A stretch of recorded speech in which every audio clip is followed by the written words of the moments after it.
Pattaya বিচের এই জায়গাটা বেশ জমজমাট থাকে, কারণ ঠিক এই জায়গা থেকেই পাতায়া থেকে অন্য যেসব জায়গায় যাওয়া যায় সেই ফেরিগুলা এখান থেকেই যাত্রা শুরু করে। এখান থেকেই কোরাল আইল্যান্ড সহ বিভিন্ন আইল্যান্ডে যাওয়া যায়।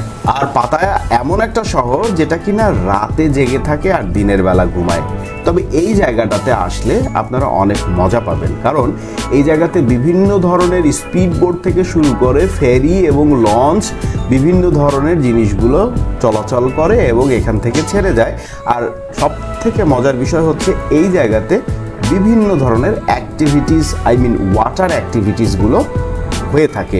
আমি যে সময়টাতে গিয়েছিলাম সেই সময়টাতে ওয়াটার অ্যাক্টিভিটিসগুলো তখন পর্যন্ত শুরু হয়নি, তবে এখানে ফেরিগুলো দাঁড়িয়েছিল এবং ফেরিগুলো যাত্রী বোঝাই করে বিভিন্ন দ্বীপে চলে যাচ্ছিল।